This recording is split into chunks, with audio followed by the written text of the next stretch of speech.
Students हम discuss करेंगे important news के बारे में और उससे रिलेटेड जो इन्फॉर्मेशन है हमारे यूपीएससी के एग्जाम के पर्सपेक्टिव से इम्पोर्टेंट, उसको हम यहाँ पे डिस्कस करेंगे। First news is regarding the India और रसिया के पर्सपेक्टिव से है।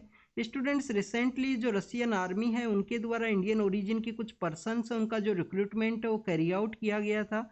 और आप देखिए कि लेटर फॉर्म के अंदर में जो रसियन आर्मी है उनके द्वारा इंडियन ओरिजिन के जो पर्सनस उनको डिप्लॉय किया गया रसिया यूक्रेन का जो कन्फ्लिक्ट का जो रीजन है वहाँ पे, तो उन इंडियन पर्सनस को रिलीज करवाया गया है। इस स्टेटमेंट को इश्यू किया गया है मिनिस्ट्री ऑफ एक्सटर्नल अफेयर के द्वारा। स्टूडेंट्स ये जो डेवलपमेंट है इंडियन ओरिजिन के जो पर्सनस है जिनको कि वहाँ से रिलीज करवाया गया डिस्कशन के थ्रू में मिनिस्ट्री ऑफ एक्सटर्नल अफेयर के द्वारा, ये पॉसिबल हो सका क्योंकि इंडिया और रसिया के जो रिलेशंस हैं एक अच्छे फेज के अंदर में हैं। और आप देखिए कि इंडिया और रसिया के जो रिलेशंस है वो आपको हर एक एरिया के अंदर जो कोऑपरेशन है वो देखने के लिए मिलता है। स्टूडेंट्स इंडिया और रसिया के जो रिलेशंस हैं वो कोल्ड वॉर का जो सिचुएशन है उसी समय से रसिया के द्वारा इंडिया को कंटिन्यूस जो सपोर्ट है वो प्रोवाइड किया गया है हर एक सेक्टर के अंदर में, चाहे वो डिफेंस का सेक्टर हो, चाहे इकोनॉमी का सेक्टर हो या ट्रेड का सेक्टर हो।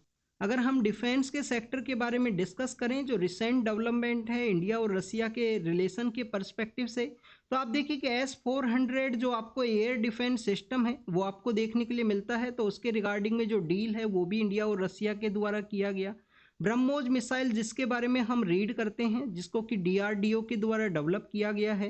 तो आप देखिए कि ब्रह्मोस के अंदर में जो बेसिकली जो मोस वर्ड है वो आपको रसियन जो रिवर है उसके थ्रू में इन्फ्लुएंस देखने के लिए मिलता है।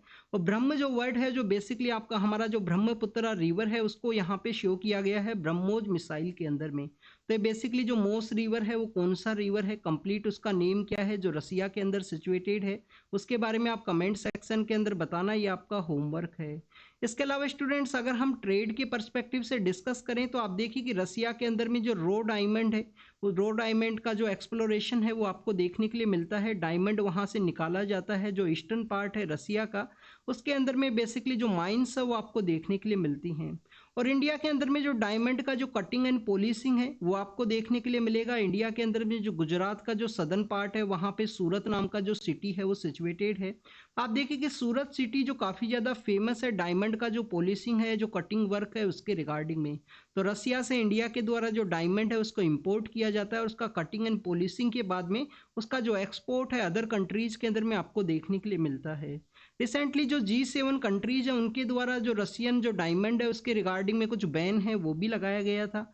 आप देखिए कि इंडियन ओरिजिन की कुछ कंपनीज है उनके रिगार्डिंग में जो बैन है वो भी वेस्टर्न पावर कंट्रीज के द्वारा लगाया गया है। उसी के बारे में आज के इस न्यूज़पेपर के अंदर हम डिस्कस करेंगे क्योंकि उस कंपनी के द्वारा रसियन कंपनीज के साथ में जो ट्रेड है वो कैरी आउट किया गया। और EU एंड वेस्टर्न पावर जो कंट्रीज हैं उनके द्वारा जो बैन है इंडियन ओरिजिन का जो कंपनी है उसके ऊपर लगाया गया है क्योंकि उसके द्वारा रसिया के साथ में जो ट्रेड है जो इकोनॉमी का जो एक्सचेंज है उसको कैरी आउट किया गया है। तो बेसिकली इंडिया और रसिया के जो रिलेशंस है एक अच्छे फेज में होने की वजह से इस तरीके से इंडियन ओरिजिन के जो पर्सनस हैं उनको रिलीज करवाया गया मिनिस्ट्री ऑफ एक्सटर्नल अफेयर के द्वारा। आप देखिए कि न्यूक्लियर सेक्टर के अंदर भी जो रसिया और इंडिया का जो रिलेशन है वो आपको देखने के लिए मिलता है। इंडिया का जो सदर्न पार्ट है तमिलनाडु का जो एरिया है वहाँ पे कुडनकुलम नाम का जो न्यूक्लियर पावर प्लांट है उसका कंस्ट्रक्शन फेज के अंदर है प्रेजेंट समय में। जो कुडनकुलम जो पावर प्लांट का जो कंस्ट्रक्शन किया गया है उसके अंदर असिस्टेंस है वो रसिया के द्वारा ही बेसिकली वहाँ पे प्रोवाइड किया गया है। स्टूडेंट जो कुछ यूनिट्स हैं उनका जो कंस्ट्रक्शन है उस कुछ यूनिट्स का जो मैन्युफैक्चरिंग है वो वहाँ पे प्रिपेयर नहीं किया गया है कुडनकुलम पावर प्लांट के अंदर में। और आप देखिए कि बांग्लादेश के अंदर जो न्यूक्लियर पावर प्लांट है उसका जो डेवलपमेंट है इंडिया और रसिया के द्वारा ही किया गया है बांग्लादेश के अंदर में, जिसको कि हम रूपपुर पावर प्लांट की वजह से जानते हैं। इसके रिगार्डिंग में 2019 का जो प्रीलिम्स है उसके अंदर एक क्वेश्चन पूछा गया था कि रिसेंटली कौन से ऐसे कंट्रीज हैं जिसके अंदर में बेसिकली न्यूक्लियर पावर प्लांट का जो इस्टेब्लिशमेंट है उसके परस्पेक्टिव से एक एग्रीमेंट है उसको साइन किया गया है। तो उसी समय में इंडिया और रसिया ने एक एग्रीमेंट साइन किया गया था कि जो बांग्लादेश के अंदर न्यूक्लियर पावर प्लांट है जिसको कि हम रूपपुर न्यूक्लियर पावर प्लांट के नाम से जानते हैं वहाँ पे उसका जो डेवलपमेंट है वो कैरी आउट किया जाएगा इंडिया और रसिया के द्वारा। इंडिया और रसिया का जो आपको जो रिलेशनशिप है वो बेसिकली आपको देखने के लिए मिलता है। दोनों ही कंट्रीज जो ब्रिक्स है उसका भी पार्ट है और ब्रिक्स का जो रिसेंटली जो एक्सपेंड है वो किया गया है, और भी कंट्रीज हैं उसको मेंबरशिप के अंदर में ऐड किया गया है, उनका जो नेम है वो आपको जरूर से पता होना चाहिए। आप देखिए कि आपको होमवर्क है, आपको कमेंट सेक्शन के अंदर बताना है ब्रिक्स के अंदर में कौन कौन से नई कंट्रीज हैं उसको एज ए मेंबर के रूप से ऐड किया गया। एक कंट्री लैटिन अमेरिका से रिलेटेड है, उनके द्वारा रिफ्यूज कर दिया गया था क्योंकि इस ग्रुप के अंदर में रसिया और चाइना है, जो कि बेसिकली यहाँ पे क्लोज इकोनॉमी है, गवर्नमेंट का सेंसरशिप देखने के लिए मिलता है रसिया एंड चाइना के अंदर में। तो इसी वजह से लैटिन अमेरिका के उस कंट्री के द्वारा डिनाई किया गया कि ब्रिक्स का जो मेंबरशिप है उनके द्वारा एक्सेप्ट है वो नहीं किया जाएगा, क्योंकि वहाँ पे पॉलिटिकल डेवलपमेंट देखने के लिए मिला है, नया पॉलिटिकल जो पार्टी है वो पावर के अंदर में आया, और उनका जो बेसिकली हो सकता है कि जो मैंडेट है वो कम्प्लीटली अगेंस्ट द इस तरीके का जो पॉलिटिकल जो स्टेटमेंट्स हैं उनके कम्प्लीटली अगेंस्ट में हो, इस वजह से उनके द्वारा डिनाई किया गया है ब्रिक्स के अंदर में वो पार्टिसिपेट है वो नहीं करेंगी। स्टूडेंट्स, आपको ब्रिक्स का जो कंट्रीज है उनका एक बैंक भी हुआ करता है जिसको कि हम न्यू डेवलपमेंट बैंक के नाम से जानते हैं। न्यू डेवलपमेंट बैंक का हेडक्वार्टर कहाँ पे सिचुएटेड है स्टूडेंट्स? न्यू डेवलपमेंट बैंक का जो हेडक्वार्टर है वो संगाई के अंदर में है। आप देखिए कि चाइना के अंदर 2 बैंक्स हैं जिनका हेडक्वार्टर आपको देखने के लिए मिलेगा, इंटरनेशनल बैंक है 2। एक आपको एशियन इंफ्रास्ट्रक्चर इन्वेस्टमेंट बैंक है जो चाइना के द्वारा ही चलाया गया है, और आप देखिए कि ब्रिक्स का जो बैंक है न्यू डेवलपमेंट बैंक है। और चाइना की 2 पॉपुलर सिटी आपको देखने के लिए मिलती हैं, एक बीजिंग है एक संगाई है। तो आप देखिए कि ए के साथ में आपको बी को कनेक्ट करना है, क्योंकि ए और बी पास पास आपको देखने के लिए मिलते हैं जब हम ABCD ये सब रीड करते हैं। तो ये जो एशियन इंफ्रास्ट्रक्चर इन्वेस्टमेंट बैंक है उसका जो हेडक्वार्टर है वो बीजिंग के अंदर आपको देखने के लिए मिलता है, और न्यू डेवलपमेंट बैंक का जो हेडक्वार्टर है वो संगाई के अंदर में है, जो कि एक ब्रिक्स का बैंक है। इसके अलावा स्टूडेंट्स कभी कभी न्यूज़ के अंदर में आपको एशियन डेवलपमेंट बैंक है वो भी आपको देखने के लिए मिलता है। आप देखिए कि वर्ल्ड बैंक के अंदर में जो वेस्टर्न पावर्स है उनका डोमिनेशन को रिड्यूस करने के पर्सपेक्टिव से ये जो अलग अलग बैंकिंग इंस्टीट्यूशंस हैं उनको वर्ल्ड के इस अलग अलग सेक्टर्स के अंदर में ओपन किया गया है। तो 1966 के समय में जो एशियन डेवलपमेंट बैंक है उसका इस्टेब्लिशमेंट किया गया था, फिलीपाइंस का जो कैपिटल है मनीला, वहाँ पे आपको एशियन डेवलपमेंट बैंक है वो देखने के लिए मिलता है। स्टूडेंट 2019 के समय में इन बैंक्स के अंदर में जो बेसिकली जो शेयर होल्डिंग है उसके रिगार्डिंग में क्वेश्चन पूछ लिया गया था। तो जो बेसिक्स जो न्यूज़ के अंदर में आपको देखने के लिए मिलता है उनके बारे में आप ज़रूर से रीड करना। रिसेंटली एक इंडियन ओरिजिन का जो पर्सन है उसको एशियन डेवलपमेंट बैंक के अंदर में अपॉइंट भी किया गया है, उस वजह से भी वो टॉपिक है वो न्यूज़ के अंदर में था, तो इस तरीके से भी आपको पता होना चाहिए। नेक्स्ट अगर हम बात करें तमिलनाडु के पर्सपेक्टिव से है, आप देखिए कि तमिलनाडु जो हाई कोर्ट है उनके द्वारा मिनिस्टर के अगेंस्ट में जो स्कैम का जो चार्ज लगाया गया था उसी के रिगार्डिंग में जो केस है उसके बारे में डिस्कस किया गया है। तो MP एंड MLAs के जो केस हैं, MP member of parliament and MLAs के जो केस है उनको बेसिकली MP MLA के जो स्पेशल जो फास्ट ट्रैक कोर्ट्स हैं उनके द्वारा डील किया जाता है स्टूडेंट्स। और आपको यहाँ पे एक और इन्फॉर्मेशन होनी चाहिए कि हमारे यहाँ पे एक लोक पहरी केस है, या इसको हम लिली थॉमस केस की वजह से भी जानते हैं। आप देखिए कि 2013 का एक केस है जिसको हम किसके नाम से जानते हैं? Lily Thomas. Lily Thomas case basically किस वजह से जाना जाता है कि हमारा जो पॉलिटिकल सिस्टम है, जो हमारे मिनिस्टर्स हैं वो बेसिकली डीक्रिमिनलाइज होना चाहिए, क्रिमिनल पर्सनस है वो हमारे जो मिनिस्टर्स हैं वो नहीं होने चाहिए। तो लिली थॉमस केस के अंदर में कहा गया था कि ऐसे पर्सन जो 2 ईयर या मोर देन 2 ईयर का जो कन्विक्शन है उनका किसी भी केस के अंदर में, उन पर्सनस को यहाँ पे कुछ समय तक बेसिकली वो इलेक्शन है वो कंटेस्ट नहीं कर सकते हैं जब तक उनको जो स्टेटमेंट दिया गया है, जो उनको सेंटेंस दिया गया है, टोटल सपोज कीजिए उनको 6 ईयर का सेंटेंस है, उसके बाद में भी उनको जो 6 year after the release of sentence का रिलीज के बाद में उनका जो यहाँ पे जो 6 ईयर के बाद में ही वो इलेक्शन है उसको कंटेस्ट कर सकते हैं। तो ये हमारा डीक्रिमिनलाइजेशन ऑफ इंडियन पॉलिटिक्स के रिगार्डिंग में एक लोक पहरी केस है, लिली थॉमस केस है, जो आपको देखने के लिए मिलता है। नेक्स्ट अगर हम बात करें ज्ञानव्यापी जो मॉस्क है उसके बारे में है, तो स्टूडेंट्स ये कहाँ पे सिचुएटेड है इसके बारे में आपको पता होना चाहिए। वाराणसी के अंदर में आपको देखने के लिए मिलता है। वाराणसी कहाँ पे सिचुएटेड है? Eastern part of Uttar Pradesh के अंदर में आपको जो वाराणसी है वो देखने के लिए मिलता है। अगर आपको एग्जैक्ट लोकेशन नहीं पता है बनारस के बारे में तो उसका जो लोकेशन है उसको एक बार जरूर से गूगल करना है स्टूडेंट, जिससे कि आप समझ सको कि कहाँ पे वो सिचुएटेड है, नियर बाई कोई स्टेट है, कौन से पार्ट के अंदर में है। क्योंकि एग्जैक्ट लोकेशन आपको पता होगा तो आपको बेटर अंडरस्टैंडिंग होगा किसी भी प्लेस के रिगार्डिंग में। तो अगर हम बात करें यहाँ पे जो ज्ञानव्यापी मॉस्क है उसके अंदर में जो बेसिकली जो प्रेयर के लिए अलाउ किया गया था उसी के अगेंस्ट में एक पेटिशन है उसको फाइल किया गया, तो इसको बेसिकली हाई कोर्ट के द्वारा रिजेक्ट किया गया है। कि जो बेसिकली यहाँ पे प्रेयर का जो वर्क है जो उसको अलाउ किया गया है, ज्ञानव्यापी मॉस्क का एक एरिया है जहाँ पे, तो उसको जो पेटिशन है जो स्टॉप करने के रिगार्डिंग में था उसको रिजेक्ट कर दिया गया है हाई कोर्ट के द्वारा। आपको यहाँ पे ज्ञानव्यापी जो मस्जिद है उसके बारे में कुछ जानकारी होनी चाहिए। बेसिकली कुछ बुक्स के अंदर में इसके बारे में मेंशन है, मेडिवल इंडिया के अंदर में, मेडिवल इंडिया का कुछ किताबें हैं जिसके अंदर इसके बारे में मेंशन है। जैसे कि वहाँ पे एक यासिर आलमगीरी नाम का एक किताब है वो आपको देखने के लिए मिलती है, एक किताब आपको देखने के लिए मिलती है आलमगिरी यासिर आलमगिरी नाम का जो बुक है उसके अंदर में मेंशन किया गया है कि 1669 के समय में, 1669 के समय कौन पावर के अंदर हुआ करता था स्टूडेंट्स, मुगल एम्परर्स के दौरान में। तो आप देखिए कि औरंगजेब है वो आपको पावर के अंदर में देखने के लिए मिलता है।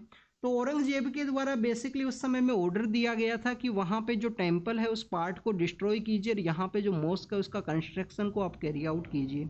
ये 1669 के अंदर औरंगजेब का जो आपको ऑर्डर है वो देखने के लिए मिलता है। यासिर आलमगीरी ने अपना जो किताब है उसके अंदर में इसके बारे में मेंशन किया गया है। बट आपको पता होना चाहिए कि हमारे यहाँ पे रिलीजियस इंस्टीट्यूशंस के अंदर में कोई पंडोरा बॉक्स ओपन ना हो, कोई यहाँ पे बेसिकली हर एक इंस्टीट्यूशन के ऊपर जो क्लेम है दूसरी कम्युनिटी के द्वारा ना किया जाए क्योंकि ओरिजिनली हमारा हुआ करता था, या उसके अंडर में हमारा यहाँ पे जो डेवलपमेंट है उसके रिगार्डिंग में आपको 1991 का एक प्लेस ऑफ वर्शिप एक्ट है वो देखने के लिए मिलता है जिसके अंदर 1947 के रिगार्डिंग में जो गाइडलाइन है वो बताया गया था कि 1947 से पहले अगर किसी भी पेटिशन को फाइल नहीं किया गया है कोर्ट के अंदर में 15 अगस्त 1947, तो उससे पहले वाले जो प्लेसेज हैं उनकी रिगार्डिंग में कोई भी पेटिशन है उसको एंटरटेन नहीं किया जाएगा यहाँ पे हायर कोर्ट्स के द्वारा, क्योंकि प्लेस ऑफ वर्शिप एक्ट के अंदर में अगर इस तरीके से अलाउ किया जाएगा तो आप देखिए कि अलग अलग पार्ट के अंदर में हर एक रिलीजियस इंस्टीट्यूशन के ऊपर किसी दूसरा रिलीजियस कम्युनिटी का जो क्लेम है वो देखने के लिए मिलेगा। तो ऐसा कोई पंडोरा बॉक्स ना ओपन हो इसके रिगार्डिंग में आपको प्लेस ऑफ वर्शिप एक्ट है वो भी देखने के लिए मिलता है। हिस्ट्री के बारे में आपको यहाँ पे जानकारी होनी चाहिए कि जो यासिर आलमगीरी का जो किताब है उसके अंदर में औरंगजेब के द्वारा ऑर्डर दिया गया था कि वहाँ पे जो मॉस्क है उसका कंस्ट्रक्शन को कैरी आउट किया जा सके। नेक्स्ट अगर हम बात करें, हमारे काफ़ी फेमस गज़ल सिंगर है जिनको कि गज़ल सिंगर हैं उनको हम बेसिकली पंकज उदास सर के रूप से जानते हैं। उनका रिसेंटली डेथ हुआ है, इस वजह से ये न्यूज़ के अंदर में है। आप देखिए कि काफ़ी फेमस सॉन्ग हैं इनके, कभी भी आपको समय मिले तो आप इनके जो सॉन्ग्स हैं वो सुनना, जिसमें एक चिट्ठी आई है जो बेसिकली कोई भी पर्सन है अपनी घर से दूर है उसके रिगार्डिंग में कनेक्ट करता है। तो गज़ल सिंगर हैं तो आपको यहाँ पे गज़ल के पर्सपेक्टिव से कुछ पता होना चाहिए। आप देखिए कि मेडिवल हिस्ट्री का जब हम रीडिंग करते हैं तो उस समय में काफ़ी फेमस पर्सन्स को रीड करते हैं जिनके द्वारा गज़ल्स हैं उनको प्रमोट किया गया है, जिसके अंदर आपको यहाँ पे अमीर खुसरो हैं वो देखने के लिए मिलते हैं। आप देखिए कि अमीर खुसरो के द्वारा जो गज़ल है उसको प्रमोट किया गया था, उनके द्वारा जो गज़ल है उसको प्रमोट किया गया था। और लेटर फॉर्म के अंदर आपको दिल्ली और लखनऊ के जो एरिया है, दिल्ली और लखनऊ के जो एरिया है जो कि उत्तर प्रदेश का कैपिटल है प्रेजेंट समय में, तो आप देखिए कि वहाँ पे जो गज़ल के जो सेंटर्स हैं उनका डेवलपमेंट आपको देखने के लिए मिलेगा।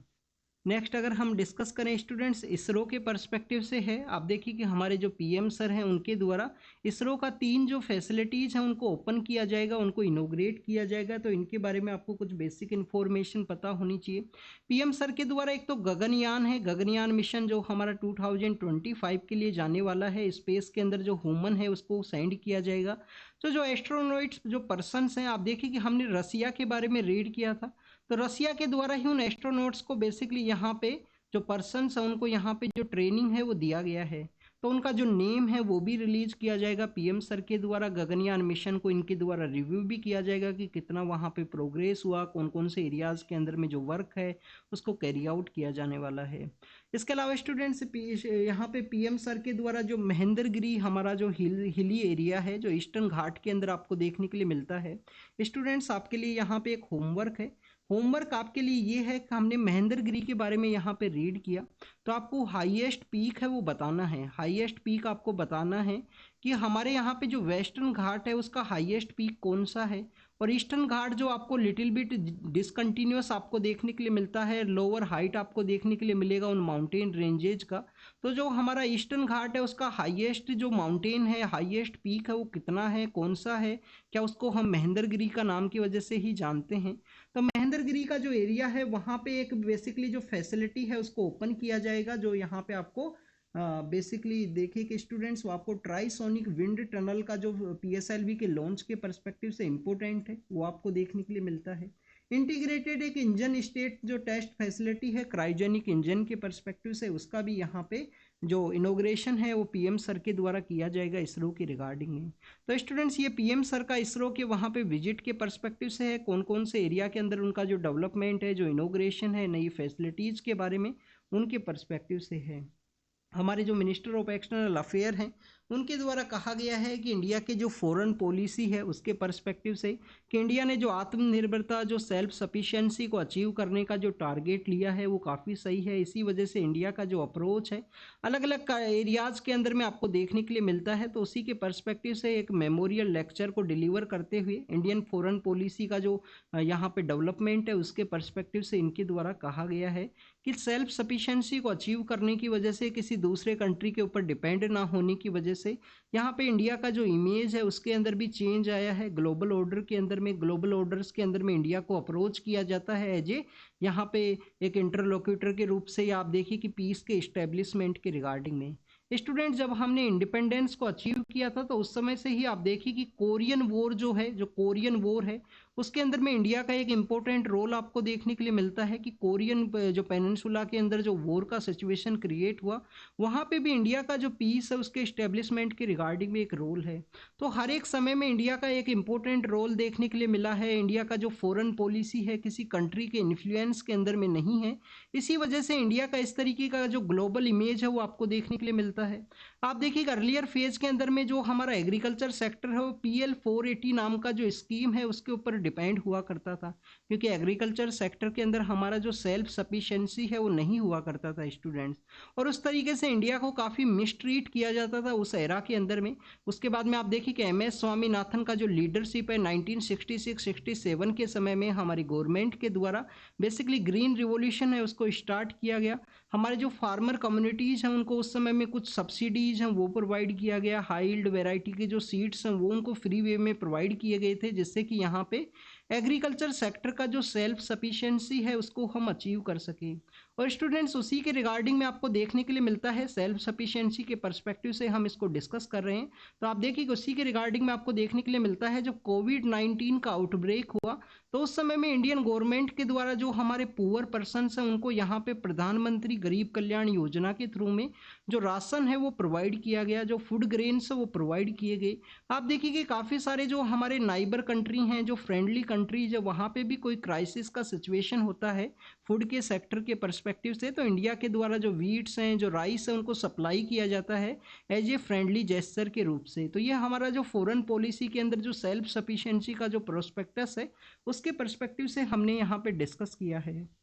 नेक्स्ट अगर हम बात करें स्टूडेंट थेयम के रिगार्डिंग में है, आप देखिए कि थेयम आपको नॉर्दर्न पार्ट ऑफ केरल के अंदर में, आपको कर्नाटक का जो रीजन है वहाँ पे आपको जो थेयम है वो देखने के लिए मिलता है। तो आपको थेयम के पर्सपेक्टिव से कुछ बेसिक इन्फॉर्मेशन है वो ज़रूर से पता होनी चाहिए। यहाँ पे एक टेम्पल है उसको बताया गया है कन्नूर के अंदर में, श्री कुदम्ब जो भागवती का जो टेम्पल है वहाँ पे थेयम है उसका परफॉर्मेंस को किया गया। स्टूडेंट्स अगर हम थेयम के बारे में डिस्कस करें तो एक पॉपुलर रिचुअल आपको देखने के लिए मिलता है, एक डांस किया जाता है और डांस के अंदर ही आपको जो वर्शिप है वो देखने के लिए मिलती है। तो बेसिकली एक डांस वर्शिप का जो पार्ट है जो कि आपको केरल प्लस में जो कर्नाटका का जो रीजन है, केरल प्लस में जो कर्नाटका का जो रीजन है वहाँ पे ये जो थेयम का जो परफॉर्मेंस है वो आपको देखने के लिए मिलता है। स्टूडेंट्स यहाँ पे जो 1000 ओल्ड जो ट्रेडिशन है, जो रिचुअल्स है, जो कॉस्ट्यूम्स है, उनको कंसिस्ट किया जाता है इस थेयम के इस पार्ट को, कि हज़ारों साल पुराने समय में इसका जो प्रैक्टिस है इस एरिया के अंदर में आपको देखने के लिए मिलता है। आप देखिए कि थेयम के अंदर में बेसिकली जिस पर्सन के द्वारा थेयम का जो परफॉर्मेंस किया जाता है उसको बेसिकली माना जाता है कि गॉड है, उसके साथ में उसका जो कनेक्टिविटी है वो है शिव एंड शक्ति के जो इनकारनेशन है उसके रूप से वहाँ पे बिलीव किया जाता है। ये आपको थेयम का जो यहाँ पे वर्शिप डांस है उसके अंदर में आपको देखने के लिए मिलता है। इसके अलावा स्टूडेंट जो थेयम का जो डिफरेंट टाइप का जो थेयम है वो भी आपको केरल और कर्नाटक के रीजन के अंदर में देखने के लिए मिलता है, जिसको कि हम कुट्टी चट्टन थेयम के रूप से, मालाबार थेयम है, अलग अलग नाम की वजह से इसको जाना जाता है, जिसको अलग अलग पार्ट के अंदर में, जिसके अंदर लिटिल बिट आपको जो डिफरेंस है वो देखने के लिए मिलेगा। नेक्स्ट अगर हम बात करें स्टूडेंट्स यहाँ पे राज्यसभा इलेक्शंस के रिगार्डिंग में है।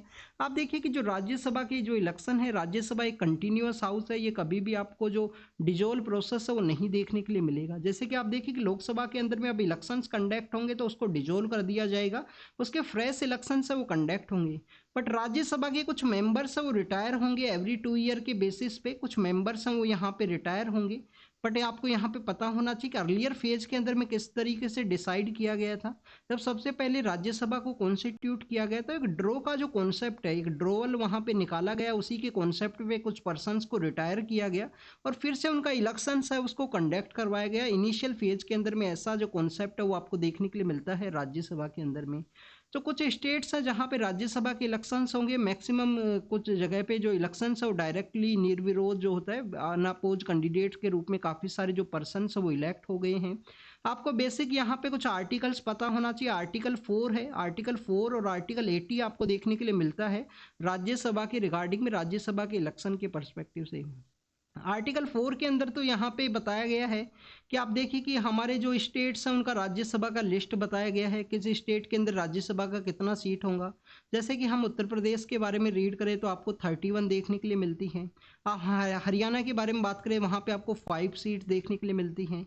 राजस्थान के बारे में बात करें वहाँ पे आपको 10 सीट देखने के लिए मिलती हैं। तो ऐसे अलग अलग स्टेट्स के अंदर में डिफरेंट डिफरेंट टाइप का सीट्स हैं, उनका पॉपुलेशन के परस्पेक्टिव से उनका कितना वहाँ पे कंपोजिशन है राज्यसभा के अंदर में, पॉपुलेशन का क्राइटेरिया के बेसिस पे ये डिसाइड किया जाता है। नेक्स्ट अगर हम बात करें स्टूडेंट्स, आर्टिकल 80 के अंदर में यहाँ पे टोटल नंबर ऑफ सीट्स हैं उनके बारे में बताया गया है। स्टेट्स का डेफिनेशन, स्टेट्स का जो नेम है, यहाँ पे नंबर ऑफ सीट्स हैं वो आपको देखने के लिए मिलती हैं। कौन सा हमारा शेड्यूल है जो राज्यसभा सीट्स को डील करता है स्टूडेंट्स? क्या हमारा जो शेड्यूल 4 है वो राज्यसभा सीट्स के रिगार्डिंग में है? क्या शेड्यूल जो 4 है वो राज्यसभा सीट्स के रिगार्डिंग में है? इसके बारे में आपको रीड जरूर से करना है। नेक्स्ट अगर हम बात करें स्टूडेंट्स, हमने यहाँ पे राज्यसभा के पर्सपेक्टिव से डिस्कस किया था, तो आपको यहाँ पे इलेक्शन प्रोसेस के बारे में भी कुछ जानकारी होनी चाहिए। इलेक्शन प्रोसेस के बारे में आपको जानकारी होनी चाहिए कि राज्यसभा के अंदर में आपको जो ओपन बैलेट है वो देखने के लिए मिलता है। ओपन बैलेट है उसका प्रैक्टिस किया जाता है। आप देखिए कि 1997 के समय में इसके यहाँ पे जो करप्ट प्रैक्टिस है वो देखने के लिए मिला था। उसी के रिगार्डिंग में जो एथिक्स कमेटी है उसको कॉन्स्टिट्यूट किया गया था राज्यसभा के अंदर में। एक एथिक्स कमेटी जो पार्लियामेंट्री कमेटी है उसका जो कॉन्स्टिट्यूशन है वो आपको 97 के अंदर देखने के लिए मिलता है। आप देखिए कि महाराष्ट्र जो असेंबली है उसके अंदर में इलेक्शन था राज्यसभा का, वहाँ पे इलेक्शन प्रैक्टिस करवाया गया। जिस पॉलिटिकल पार्टी को काफ़ी अच्छे नंबर्स थे उसका जो कैंडिडेट है वो वहाँ पे विन नहीं हुआ है। तो बेसिकली वहाँ उस समय में क्लोज बैलेट है वो हुआ करता था। मीन्स आपका जो बैलेट है वो आप वोट वहाँ पे कास्ट करोगे, वोट कास्ट करने के बाद में आप प्रेफरेंस के बेसिस पे यहाँ पे वोट कास्ट किया जाता है। स्टूडेंट्स, आपको जो प्रेफरेंस बेसिस पे वोट कास्टिंग का जो प्रोसेस है वो राज्यसभा की वोटिंग के अंदर देखने के लिए मिलेगा, 1 नंबर 2 नंबर इस तरीके से। क्योंकि एक हरियाणा का भी यहाँ पे एक इलेक्शन है, उसके रिगार्डिंग में भी कुछ इंटरेस्टिंग डेवलपमेंट हुआ था 2015 या 16 के समय में। आप देखिए कि वहाँ पे जो इंक है उसको चेंज कर दिया गया था बाद में हाई कोर्ट के द्वारा। जो बाद में जो नंबर ऑफ वोट वहाँ पे कास्ट हुए उनको रिजेक्ट कर दिया गया, क्योंकि वहाँ पे इलेक्शन प्रोसेस के अंदर में जो इंक है उसको चेंज कर दिया गया था, जो इलेक्शन कमीशन के द्वारा बेसिकली इश्यू नहीं की गई थी जिस इंक को। तो स्टूडेंट्स आप देखिए कि यहाँ पे पहले क्लोज बैलेट हुआ करता था, अब ओपन बैलेट है। ओपन बैलेट का मीन्स क्या प्रोसेस है, एक पर्सन को यहाँ पे हर एक पार्टी के द्वारा अपना एक पोलिंग एजेंट के रूप से यहाँ पे अपॉइंट किया जाएगा। उस पोलिंग एजेंट को अपना जो बैलेट है वो दिखाना होता है आफ्टर द वो कास्टिंग ऑफ अपना जो वोट है उसके कास्टिंग के बारे में बाद में। तो इसी को ओपन बैलेट का जो प्रोसेस है उसके अंदर रखा गया है। एथिक्स कमेटी आपको देखने के लिए मिलती है, इसी के लेटर फॉर्म के अंदर उसका डेवलपमेंट हुआ राज्यसभा के अंदर में। नेक्स्ट अगर हम बात करें स्टूडेंट्स, आपको यहाँ पे फॉरेस्ट के पर्सपेक्टिव से है। आप देखिए वायनाड के अंदर ह्यूमन और एलिफेंट का, ह्यूमन और जो वाइल्ड लाइफ का जो कन्फ्लिक्ट है वो देखने के लिए मिला है। तो एक टाइगर है उसको बेसिकली कैप्चर किया गया है, जिसकी वजह से वहाँ पे काफ़ी सारा जो पैनिक है वो क्रिएट हुआ था। क्या स्टूडेंट्स, किसी एनिमल को बेसिकली यहाँ पे किलिंग के रिगार्डिंग में अलाउ है वो भी किया जा सकता है क्या? किसी एलिफेंट को यहाँ किसी भी एनिमल को यहाँ पे, तो आपको यहाँ पे जानकारी होनी चाहिए कि जो हमारा वाइल्ड लाइफ प्रोटेक्शन एक्ट है, वाइल्ड लाइफ प्रोटेक्शन एक्ट के अंदर में आपको हर एक स्टेट के अंदर में चीफ वाइल्ड लाइफ वार्डन है वो आपको देखने के लिए मिलेगा। आप देखिए कि हर एक स्टेट के अंदर में जो वाइल्ड लाइफ वार्डन है, वाइल्ड लाइफ वार्डन के द्वारा बेसिकली यहाँ पे अलाउ किया जाए तो किसी भी एज ए एनिमल को वो यहाँ पे उसको कैप्चर करना काफ़ी ज़्यादा डिफिकल्ट है। ह्यूमन लाइफ के लिए वो यहाँ पे एक सीरियस कंसर्न है वो रेज करता है। तो उस एनिमल को बेसिकली जो किल है वो भी किया जा सकता है। चीफ वाइल्ड लाइफ वार्डन का जो परमिशन है वो आपको देखने के लिए मिलता है। वाइल्ड लाइफ प्रोटेक्शन एक्ट का ही प्रोविजन है। आप देखिए कि 2022 का प्रीलिम्स का जो पेपर है उसके अंदर में हमारा जो वाइल्ड लाइफ प्रोटेक्शन एक्ट है उसका जो प्रोविजंस है वहाँ से क्वेश्चन पूछ लिया गया था, तो उसको भी आपको रीड करना है। आपको ऐसे जो इम्पोर्टेंट जो एक्ट्स हैं इन्वायरमेंट के रिगार्डिंग में, अभी हमारा जो इन्वायरमेंट है वो कंप्लीट हुआ है। आप देखिए कि हम डेली जो टारगेट बेस्ड कुछ स्टडी आपको कुछ टारगेट देते हैं, अगर आप उसको फॉलो करते हो तो इन्वायरमेंट हमारा अभी कंप्लीट हुआ है, उसके बारे में भी हमने रीड किया था। नेक्स्ट अगर हम बात करें स्टूडेंट्स बैलीन वेल्स के बारे में है। आप देखिए कि जो वेल्स हैं, वेल्स के द्वारा यहाँ पे इंटीरियर पार्ट ऑफ ओशियन के अंदर में एक दूसरे से कम्युनिकेट करने के लिए एक बेसिकली यहाँ पे जो साउंड है उसको क्रिएट की जाती है। आपको जो हायर साउंड्स के बारे में आपने रीड किया होगा, हायर फ्रिक्वेंसी के अंदर जो साउंड क्रिएट की जाती हैं वो बेसिकली हम्प बैक वेल के द्वारा बेसिकली वो क्रिएट की जाती हैं। बट यहाँ पे जो बैलीन वेल्स हैं या ब्लू वेल्स हैं उनके द्वारा भी ये जो साउंड है उसको क्रिएट किया जाता है, बट उनका जो फ्रिक्वेंसी है वो आपको लोअर देखने के लिए मिलता है। उसी के थ्रू में वो कम्युनिकेट करते हैं। उसको यहाँ पे बताया गया है कि अंडर द सी वाटर के अंडर में इनके द्वारा अपना जो कम्युनिकेशन है एक साउंड के थ्रू में देखने के लिए मिलता है। उसी का जो डिस्कशन है वो यहाँ पे किया गया। नेक्स्ट अगर हम बात करें स्टूडेंट्स इलेक्शन प्रोसेस के बारे में है। आप देखिए कि रिसेंटली चंडीगढ़ के पर्सपेक्टिव से यहाँ पे डिस्कस किया गया है कि चंडीगढ़ के अंदर में एक केस है उसको फाइल किया गया जिसको कि हम Kuldeep Kumar versus state of union territory का जो केस है, यूनियन टेरिटरी ऑफ चंडीगढ़ का जो केस है वो आपको देखने के लिए मिलता है। तो आप देखिए कि कुलदीप कुमार वर्सेज आपको स्टेट जो यूनियन टेरिटरी ऑफ चंडीगढ़ है उनका जो केस है वो आपको देखने के लिए मिलेगा। उस केस के अंदर में हमारे ऑनरेबल सुप्रीम कोर्ट के द्वारा कहा गया कि फ्री एंड फेयर वे में जो इलेक्शंस हैं उसको कंडक्ट करवाना ये यहाँ पे इलेक्शन कमीशन का रेस्पॉन्सिबिलिटी भी है। और उसी के साथ में एक स्टेटमेंट इश्यू किया गया कि फ्री एंड फेयर वे में जो इलेक्शंस है जो कंडक्ट होंगे ये बेसिक स्ट्रक्चर का भी पार्ट है, क्योंकि इलेक्शंस हैं उनको फ्री एंड फेयर वे में यहाँ पे जो कंडक्ट है वो ज़रूर से करवाना चाहिए। बेसिक स्ट्रक्चर का जो पार्ट है उसको यहाँ पे माना गया है फ्री एंड फेयर इलेक्शन के प्रोसेस को। तो स्टूडेंट्स यहाँ पे जो चंडीगढ़ का जो इलेक्शन है उसके अंदर बैलेट पेपर के अंदर जो इंटरफेरेंस है वो देखने के लिए मिला है कि जो प्रिसाइडिंग ऑफिसर है उनके द्वारा इलेक्शन प्रोसेस के अंदर में जो इंटरफेयर किया गया, इलेक्शन प्रोसेस को सब्जुगेट किया गया है। तो आप देखिए कि उन बेसिकली जो प्रिसाइडिंग ऑफिसर हैं उनको भी कोर्ट के द्वारा बुलाया गया था केस के अंदर में, दोबारा से उस इलेक्शन रिजल्ट है उसको अनाउंस किया गया। यहाँ पे आपको अलग अलग जो प्रैक्टिस है उनके बारे में पता होना चाहिए। रिप्रेजेंटेशन ऑफ पीपल्स एक्ट है, जो हमारा रिप्रेजेंटेशन ऑफ पीपल्स एक्ट है उसका सेक्शन 123 आपको देखने के लिए मिलता है। उसके अंदर भी बेसिकली वहाँ पे जो करप्ट प्रैक्टिस है उनके बारे में मेंशन किया गया है कि डिफरेंट टाइप का जो करप्ट प्रैक्टिस है उनको कैरी आउट किया जाता है हमारे इलेक्शन के अंदर में, तो उनको डील करने के रिगार्डिंग में रिप्रेजेंटेशन ऑफ पीपल्स एक्ट का जो सेक्शन 123 है उसके अंदर में मेंशन किया गया है। इसी के रिगार्डिंग में आपको 2017 का जो अभिराम केस है वो भी आपको देखने के लिए मिलता है। आप देखिए अभिराम केस क्या है। अभिराम केस के अंदर में बेसिकली बताया गया कि किसी भी इलेक्शन को कंटेस्ट करने वाले पर्सन के द्वारा रिलीजन है, कास्ट है, ऐसे जो वर्ड है उनको नहीं यूज किया जाएगा। उसके बेसिस पे जो वोटर्स हैं उनको नहीं इन्फ्लुएंस किया जाएगा। तो उसी के बारे में यहाँ पे डिस्कस किया गया है कि इलेक्शन प्रोसेस है वो इतना स्मूथ नहीं है। गार्डन ऑफ इलेक्शन प्रोसेस है उसके अंदर एवरीथिंग जो स्मूथ है वो आपको नहीं देखने के लिए मिलता है। लेट टू मच जो आपको करप्ट प्रैक्टिस है उनका मेंशन आपको देखने के लिए मिलेगा। नेक्स्ट अगर हम बात करें स्टूडेंट साइंटिफिक डेवलपमेंट के बारे में, यहाँ पे कहा गया है कि इंडिया के अंदर में जो साइंस है, साइंस को यहाँ पे बेसिकली जो ग्रो करना है उसके अंदर साइंटिफिक डेवलपमेंट है, जो साइंटिफिक कम्युनिटीज का जो डिस्कशन एंड डेलिब्रेशन होता है उसके अंदर में बेसिकली उनको एक टॉक शो ना बनाया जा सके, वहाँ पे साइंटिफिक डेवलपमेंट है जो सेक्युलर साइंटिफिक डेवलपमेंट है उसके परस्पेक्टिव से यहाँ पे कहा गया है इस डिस्कशन के अंदर में।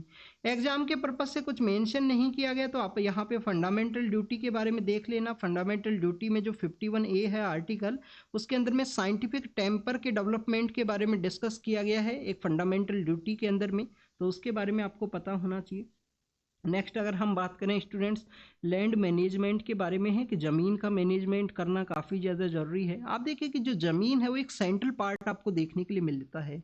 हमारे जो रूरल एरियाज हैं वहाँ तो आप देखिए कि एक रेस्पेक्ट का इश्यू भी है, रूरल एरियाज़ के अंदर में हर एक हाउस होल्ड के अंदर में कितना ज़मीन आता है, इसके बारे में भी डिस्कशन देखने के लिए मिलता है। इंपॉर्टेंट इवेंट्स के अंदर में किसी पर्सन का जो इम्पोर्टेंट लाइफ से रिलेटेड कोई भी इवेंट है, चाहे मैरिज का इवेंट हो या कोई भी हो, उसके अंदर में आप देखिए कि उसका जो ज़मीन है उसको भी कैलकुलेट किया जाता है।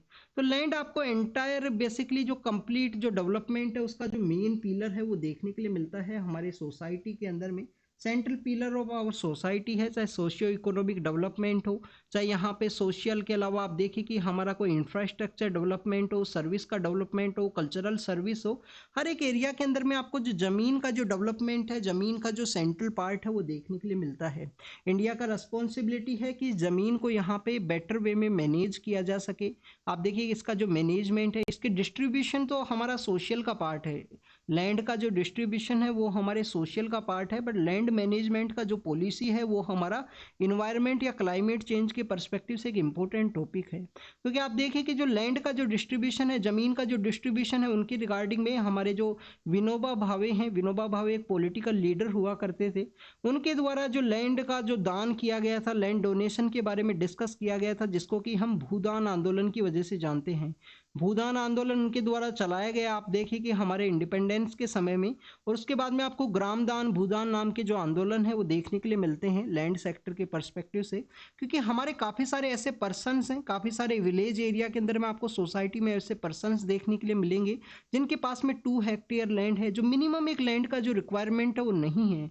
तो उन पर्सन्स को ज़मीन डोनेट करने के बारे में एक वॉलंटरी बेसिस पे एक प्रोग्राम चलाया गया था हमारे विनोबा भावे जो लीडर हैं उनके द्वारा। यहाँ पे लैंड मैनेजमेंट के पर्सपेक्टिव से डिस्कस किया गया है। क्योंकि आप देखें कि 2019 के समय में यूएन का एक कन्वेंशन है, यूएन की 3 कन्वेंशन है, बेसिकली 1992 का जो अर्थ समिट है उसके थ्रू आपको 3 कन्वेंशन देखने के लिए मिलते हैं। UNFCCC है जो बेसिकली क्लाइमेट चेंज के रिगार्डिंग में है, जिसका अलग अलग जो समिट्स हैं उनको हम रीड करते हैं। CBD है जो बेसिकली आपको देखने के लिए मिलेगा डाइवर्सिटी के रिगार्डिंग में, बायोलॉजिकल डाइवर्सिटी के रिगार्डिंग में। और आप देखिए आपको एक UNCCD है वो देखने के लिए मिलता है, United nation convention for the combat desertification. Desertification को हमें कम्बैट करना है, रोकना है। तो आप देखिए कि जो डेजर्टिफिकेशन है उसके ये 92 का अर्थ समिट है स्टूडेंट्स, 92 का ये बेसिकली अर्थ समिट है जिसके 3 बेसिक ये प्रोडक्ट हैं। इसके अलावा और भी आपको एजेंडा 21 है, और भी काफ़ी सारे प्रोविजंस देखने के लिए मिलते हैं। आपके इन्वायरमेंट के पर्सपेक्टिव से इंपॉर्टेंट है, इसको रीड जरूर से करना। अगर आपको ये यहाँ पे जो बेसिक अंडरस्टैंडिंग समझ में आएगी तो इनका डेवलपमेंट भी आपको देखने के लिए मिलेगा। आप देखें कि इसी UNFCCC के अंदर में हम किसको रीड करते हैं, हम COP21 को रीड करते हैं जो पेरिस के अंदर कंडक्ट हुआ था। COP21 जिसके INDC टारगेट्स को हम रीड करते हैं। अभी रिसेंटली भी इसका एक समिट है जो ऑर्गेनाइज हुआ है, कहाँ पे ऑर्गेनाइज हुआ, मिडिल ईस्ट का जो पार्ट है वहाँ पे ऑर्गेनाइज हुआ है। उसके बारे में आप कमेंट सेक्शन के अंदर बताना, रिसेंटली UNFCCC का जो समिट है वो कहाँ पे ऑर्गेनाइज हुआ है।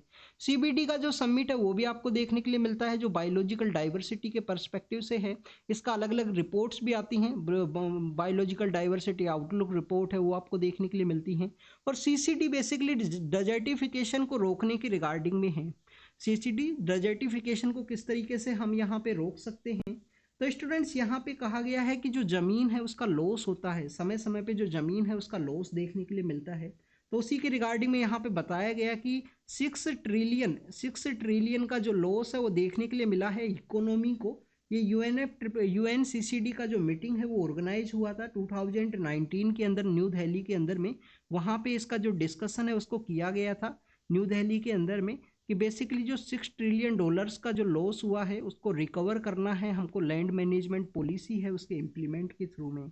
स्टूडेंट्स वहाँ पे जो अलग अलग डाटाज हैं वो भी आपको देखने के लिए मिलते हैं। लैंड डिग्रेडेशन है उससे हमको बचाना है। IPCC का एक रिपोर्ट भी आपको देखने के लिए मिलता है। फूड एंड एग्रीकल्चर ऑर्गेनाइजेशन है उनका भी एक रिपोर्ट आपको देखने के लिए मिलता है लैंड मैनेजमेंट के पर्सपेक्टिव से।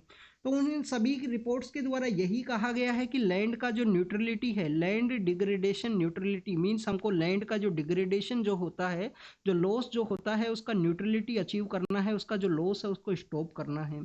तो लैंड डिग्रेडेशन न्यूट्रलिटी है वो हमको अचीव करनी है। अगर हम इंडिया के पर्सपेक्टिव से यहाँ पे डिस्कस करें तो वर्ल्ड का जितना भी ज़मीन है उसका 2.4% है वो आपको इंडिया के अंदर में देखने के लिए मिलता है।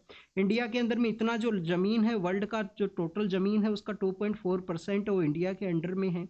आप देखिए कि 17% हमारे यहाँ पे वर्ल्ड का जो पॉपुलेशन है वो आपको देखने के लिए मिलता है। 17% जो पॉपुलेशन है वो इंडिया के अंदर में है, वर्ल्ड का जो 17% पॉपुलेशन है।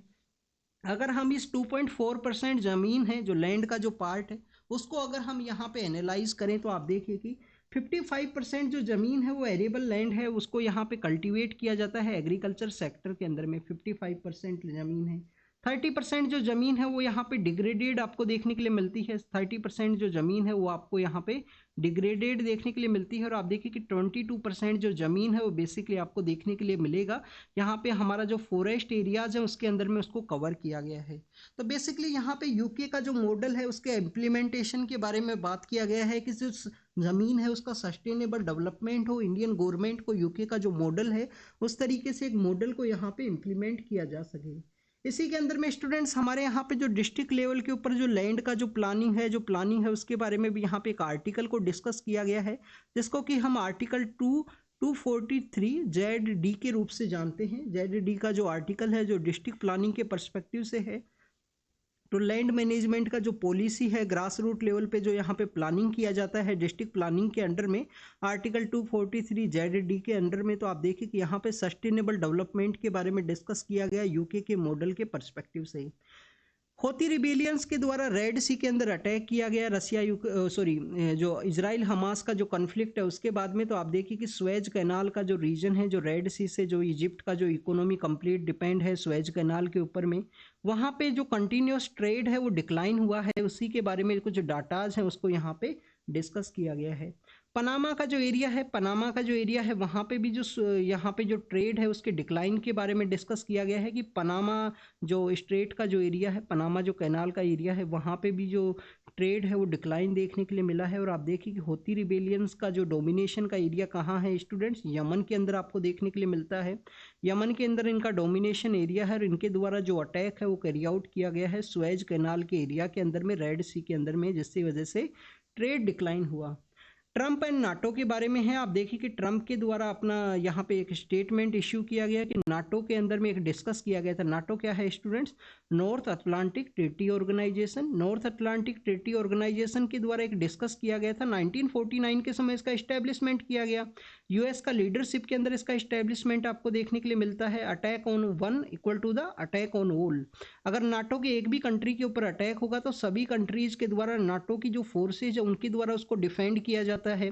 आप देखिए इसके काउंटर के अंदर में रसिया का भी एक ग्रुप आपको देखने के लिए मिलता है जिसको हम CSTO के नाम से जानते हैं। मिन्स्क ग्रुप है, CSTO है, ऐसे अलग अलग ग्रुप्स हैं वो आपको देखने के लिए मिलते हैं। पर नाटो के बारे में अगर हम डिस्कस करें इसके हेडक्वार्टर के बारे में, तो अर्लियर फेज के अंदर इसका जो हेडक्वार्टर है वो पेरिस के अंदर हुआ करता था। आप देखिए कि बाद में जो इसका हेडक्वार्टर है उसको चेंज कर दिया गया। बेल्जियम का जो ब्रसेल्स है, ब्रसेल्स नाम का जो सिटी है वहाँ पे इसका हेडक्वार्टर है वो सिचुएटेड है। 2006 के समय में यहाँ पे एक डिस्कशन किया गया नाटो के अंदर एक्सपेंडिचर के पर्सपेक्टिव से कि हर एक कंट्री के द्वारा 2% ऑफ GDP है उसको कंट्रीब्यूट किया जाएगा नाटो का जो डेवलपमेंट है, उसका जो मिलिट्री डेवलपमेंट है उसके रिगार्डिंग में। तो यहाँ पे ट्रंप के द्वारा कहा गया है कि काफ़ी सारे कंट्रीज के द्वारा नहीं किया गया है, उनके द्वारा विड्रॉल कर लिया जाएगा इस नाटो ग्रुप से अगर उनके द्वारा यहाँ पे जो एक्सपेंडिचर है, जो स्पेंडिंग है, उनको कैरी आउट नहीं किया गया। इंडिया का एक कंपनी है, टेक कंपनी है, उसके ऊपर सैंक्शन लगाया गया है यूएस और EU के द्वारा। बेसिकली उसके द्वारा अपना जो ट्रेड है उसको कैरी आउट किया गया था रसिया के साथ में। तो आप देखिए कि इस न्यूज़ को हमने फर्स्ट न्यूज़ के अंदर डिस्कस किया गया था। बेसिकली ये यहाँ पे जो सेमीकंडक्टर्स है उनके डेवलपमेंट के रिगार्डिंग में एक कंपनी है उसी के पर्सपेक्टिव से डिस्कस किया गया है। एग्जाम के पर्पज़ से इम्पोर्टेंट नहीं है। एम्यूनेशन का जो अभी इम्पोर्टेंट नहीं है क्योंकि आप देखिए अभी यहाँ पे फर्स्ट न्यूज़ आया है। लेटर फॉर्म के अंदर में इसके ऊपर एडिटोरियल आपको देखने के लिए मिलेंगे। तो किसी भी टॉपिक को इनिशियल फेज के अंदर ही कंप्लीट वे में आप डेवलप मत कीजिए, उसके बारे में नोट्स मत प्रिपेयर कीजिए। पहले उसको 1-2 दिन तक देखिए उस न्यूज़ के अंदर कुछ डेवलपमेंट हुआ या नहीं हुआ, आप उस न्यूज़ को सेव करके रखिए। फिर उसके बाद में आप देखिएगा अगर नहीं होता है उसके अंदर डेवलपमेंट तो आप उसके बारे में अपने जो नोट्स हैं उनको प्रिपेयर कीजिए बेसिक वे में। कंप्लीट अभी नोट्स नहीं बनाने हैं क्योंकि आपको एडिटोरियल ज़रूर देखने के लिए मिलेंगे। इकोनॉमी सेक्टर का ये टॉपिक है, इंडियन जो टेक फर्म है उसके ऊपर EU एंड US के द्वारा जो सैंक्शन लिस्ट के अंदर में उसको यहाँ पे रखा गया है। तो सेंटर के द्वारा एग्जामिन किया जाएगा जो इस तरीके से सैंक्शंस जो लगाए गए हैं उनके पर्सपेक्टिव से। एम्यूनेशन मैन्युफैक्चरिंग के अंदर जो प्राइवेट सेक्टर है उसका यहाँ पे ओपन किया गया है। तो आप देखिए कि कानपुर के अंदर उसका जो डेवलपमेंट है वो देखने के लिए मिला। कानपुर कहाँ है? उत्तर प्रदेश के अंदर में। गंगा जो रिवर है उसका पोल्यूशन भी काफ़ी सारा देखने के लिए मिलता है कानपुर के रीजन के अंदर, क्योंकि काफ़ी सारा लेदर का फैक्ट्रीज है उस एरिया के अंदर में। यहाँ पे जो कोस्टल गार्ड्स हैं उसके अंदर भी वुमेन्स का जो परमानेंट कमीशन है उसके बारे में कहा गया है सुप्रीम कोर्ट के द्वारा कि वुमेन्स का जो कोस्टल गार्ड्स के अंदर भी जो परमानेंट कमीशन है वो कॉन्स्टिट्यूट किया जाए, शॉर्ट सर्विस कमीशन के थ्रू उनको ना रिक्रूट किया जाए। पीएम सर के द्वारा टेक्सटाइल सेक्टर के पर्सपेक्टिव से डिस्कस किया गया है। आप देखिए अहमदाबाद हमारा बेसिकली यहाँ पे मैनचेस्टर ऑफ इंडिया की वजह से जाना जाता है और वहाँ पे आपको जो टेक्सटाइल का जो डेवलपमेंट है वो देखने के लिए मिलता है। काफ़ी सारा जो हमारा जो ट्रेड मिल्स हैं वो भी आपको उसी अहमदाबाद गुजरात का जो रीजन है, महाराष्ट्र का जो रीजन है उसके अंदर में देखने के लिए मिलती हैं। इसके अलावा स्टूडेंट्स हम प्रेगनेंसी के पर्सपेक्टिव से एआई मॉडल है उसको यहाँ पे डेवलप किया गया है। उसके अंदर में कोई भी मेडिकल जो रिलीफ है उसके पर्सपेक्टिव से देखिए एआई मॉडल है उसको यहाँ पे बेसिकली डेवलप किया गया है, उसी के पर्सपेक्टिव से यहाँ बताया गया है। एग्जाम के पर्पज़ से इतना इंपॉर्टेंट नहीं है, आपको एक इसका जो नेम है उसको आप ज़रूर से रीड कर लेना। इसका नेम क्या है उसको एक बार रीड कर लेना, क्योंकि एग्जाम के अंदर पूछ लिया जाएगा उसका नाम क्या है। ये this term in the news और ये किससे रिलेटेड है, ऐसे क्वेश्चन यूपीएससी के द्वारा काफ़ी बार पूछे जाते हैं। नेक्स्ट अगर हम बात करें इजराइल के द्वारा जो लेबनान है जो कहाँ पे सिचुएटेड है, इजराइल का जो नॉर्दर्न पार्ट है उसके अंदर में आपको लेबनान देखने के लिए मिलता है। लटीनी रिवर है यहाँ पे। तो आप देखिए कि लेबनान का जो इंटीरियर पार्ट है वहाँ पे इजराइल के द्वारा अटैक किया गया और यहाँ पे कौन सा इंसर्जेंट ऑर्गेनाइजेशन है स्टूडेंट्स? हजीबुल्लाह आपको देखने के लिए मिलता है। नेक्स्ट अगर हम बात करें तालिबान जब से पावर में आया है 5th पर्सन है उसको एग्जीक्यूट किया गया है, वहाँ पे उनको मार दिया गया है। तो बेसिकली वहाँ पे पब्लिक एग्जीक्यूशन है वो आपको देखने के लिए मिलता है, किसी भी ऐसे पर्सन को मारा दिया जाता है तो उस समय में।